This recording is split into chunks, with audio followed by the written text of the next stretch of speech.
सभी को आदाब। उम्मीद है आप सभी अच्छे से होंगे और आपने अपने इनोवेशन फॉर्म भी अच्छे से भर लिए होंगे।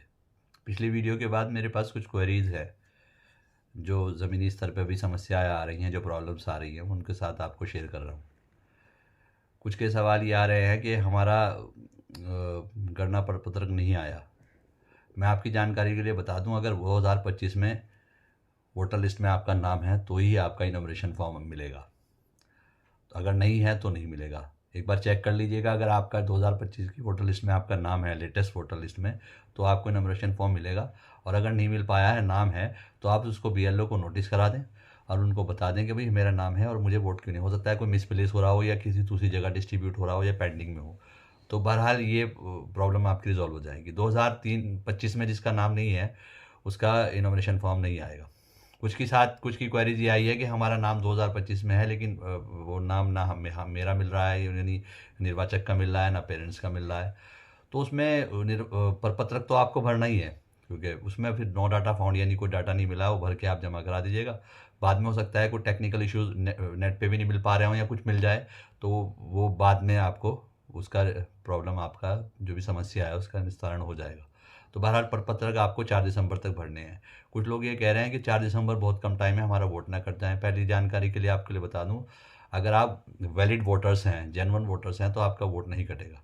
एसआईआर का मिशन ही यही है कि वैलिड वोट बने। जो शिफ्टेड हैं, जो मृतक हैं, जो फालतू के वोट जुड़े हुए हैं, जो बहुत पहले शिफ्ट हो गया, अभी वोटर लिस्ट में नाम है, उनको हटाना, जेन्युइन वोटर्स का नाम शामिल करना। तो अगर आप बिल्कुल वैलिड वोटर्स हैं तो आपका नाम बिल्कुल वोटर लिस्ट में शामिल होगा। उसका प्रोसीजर, जो भी नोटिफिकेशन है, वो आपको चुनाव आयोग द्वारा प्रोवाइड करा दिया जाएगा। बताया फिलहाल जो अधिसूचना जारी हुई है, जो नोटिफिकेशन है, वो ये है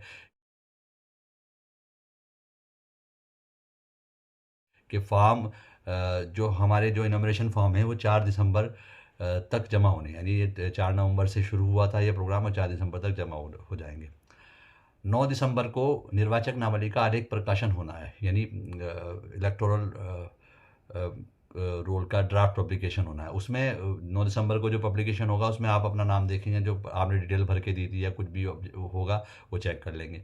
लेकिन उसके बाद अगर कुछ आपको उसमें ऑब्जेक्शन है या कुछ आपकी कुछ दावे हैं, कुछ भी संबंधित कुछ भी प्रॉब्लम्स है, वो 9 दिसंबर 2025 से 8 जनवरी 2026 तक आप अपने ऑब्जेक्शन दे सकते हैं। भाई मेरे नाम में ये दिक्कत है, या मेरा नाम मैंने 2003 की वोटर लिस्ट में अपना नाम दिया था, डिटेल दी थी, लेकिन मेरा तो दिखा रहा है नो डाटा फाउंड है। जो भी कुछ प्रॉब्लम्स आ सकती हैं, आप उसमें अपनी जो भी ऑब्जेक्शंस हैं, जो भी आपत्ति हैं, वो आप दे सकते हैं। अच्छा, 9 दिसंबर 2025 से ही 31 जनवरी 2026 तक चुनाव आयोग की तरफ से आपको नोटिस जारी होगा।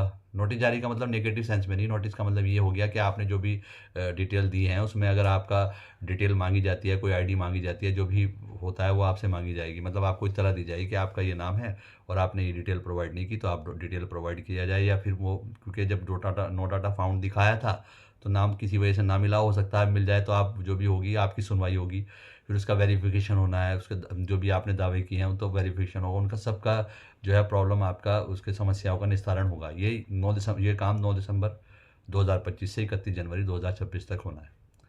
उसके बाद, इन सभी काम के बाद, फाइनल इलेक्टोरल ड्राफ्ट रोल, यानी जो अंतिम निर्वाचक नामावली की जो नामावली है, निर्वाचक नामावली 7 फरवरी 2026 को पब्लिश होगी। तो ये अब तक जो चुनाव आयोग का जो नोटिफिकेशन है, ये प्रोग्राम है। तो आप फ़िलहाल तो गणना प्रपत्रक अपने अच्छे से भर के, सही डिटेल्स भर के आप 4 दिसंबर तक जमा कराएं। तो बहरहाल ये जानकारी मैं समझता हूँ आपके लिए बहुत कारगर साबित होगी। वही एक छोटा सा मिशन कि आप एक जागरूक नागरिक बने, एक जिम्मेदार और बेदार शहरी बने। उम्मीद है आपको ये वीडियो अच्छी लगी होगी। आपका बहुत बहुत शुक्रिया।